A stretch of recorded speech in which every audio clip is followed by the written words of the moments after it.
حضرت عائشہ صدیقہ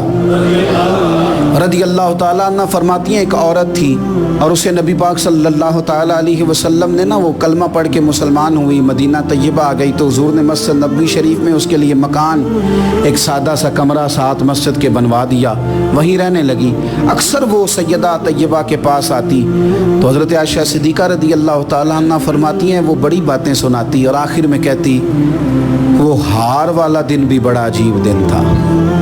اور میرے رب کی قدرتوں کا دن تھا، وہ بھی بڑا عجیب دن تھا۔ سیدہ عائشہ صدیقہ رضی اللہ تعالیٰ عنہ ایک دن فرمانے لگی کہ تو ہار والے دن کا بڑا ذکر کرتی ہے، وہ کیا دن تھا؟ تو خاتون کہنے لگی اماں جی وہ دن تھا جب میرے رب پر بھروسہ اور مضبوط ہو گیا، جس دن میرا اپنے رب پر توکل اور بڑھا، میرے ایمان میں یقین میں اور پختگی آئی۔ کہنے لگی میں ایک گھر کی کنیز تھی، نوکرانی تھی، اس گھر میں ایک بچی تھی جس کے پاس سونے چاندی ہیرے جواہرات کا ہار تھا۔ اس زمانے میں نا چمڑے کے اوپر لوگ ہیرے جواہرات لگاتے تھے، کئی دفعہ سرخ رنگ کے چمڑے پہ لگائے جاتے تھے، وہ بچی پہنتی تھی تو کہتی ہیں وہ بچی کے اس نے اتار کے رکھا یا اس سے گرا وہ ہار تو چیل اسے اٹھا کے لے گئی گوشت سمجھ کے اور میرے سامنے اٹھا کے لے گئی۔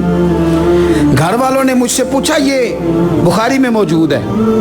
گھر والوں نے پوچھا مجھ سے کہ وہ ہار کہاں ہے تو میں نے کہا چیل اٹھا کے لے گئی۔ گھر میں کچھ چوری ہو جائے تو سب سے پہلا الزام کس پہ لگتا ہے؟ ملازمین پہ۔ کہتے انہوں نے مجھے بڑا مارا، بڑی تکلیف تھی، حتیٰ کہ میری شرمگاہ تک کی تلاشی، میری عزت اتنی خراب کی میں بتا نہیں سکتی۔ میں نے اپنی زندگی میں ایک واقعہ دیکھا، ایک امیر گھر میں چوری ہو گئی، ملازم کو اتنا مارا کہ وہ چارپائی پہ پڑ گیا، پولیس والوں سے اتنی مار پڑوائی گئی کہ وہ بیچارہ چارپائی پہ پڑ گیا اور پھر وہ اتنا بیمار ہوا اور کچھ دنوں کے بعد پتہ چل گیا کہ چور تو اپنا بیٹا ہے ان کا، پھر اس کا انتقال ہو گیا۔ اب وہ سیٹھ صاحب اور گھر والے آ کے نا مرنے والے کے کان میں معافی مانگ رہے ہیں، کان میں۔ تو میں نے ان سے پھر کہا تھا کہ یہ تو اب چلا گیا ہے، تمہارا زور چلتا تھا نا تو تم نے قانون خریدا اور تم نے اسے جتنا ہو سکا تم نے اسے مار پڑوائی، تمہارے پاس جو عدالتیں تھی تم نے وہاں کارروائی کی، اب ایک عدالت قیامت کے دن لگے گی۔ یہ کمزور تھا نا، کچھ کر نہیں سکا۔ میرے نبی پاک صلی اللہ علیہ وسلم نے فرمایا سن لو، اگر سینگ والی بکری نے بغیر سینگ والی بکری کو تکلیف دی ہوگی نا تو قیامت کے دن اسے بھی بدلہ دینا پڑے گا کہ تیرے پاس سینگ تھے اور تو نے اسے مارا تھا۔ وہ خاتون عرض کرتی ہے سیدہ عائشہ کی خدمت میں کہ مجھے بڑا مارا، مجھے تکلیف دی، میں کہہ رہی تھی کہ میرے سامنے چیل لے گئی ہے پر وہ نہیں مان رہے تھے، اماں جی انہوں نے مجھے بڑا مارا۔ حضرت عائشہ صدیقہ کہتی ہیں پھر کیا ہوا؟ کہنے لگی اماں جی جب کوئی میرا مددگار نہ رہا،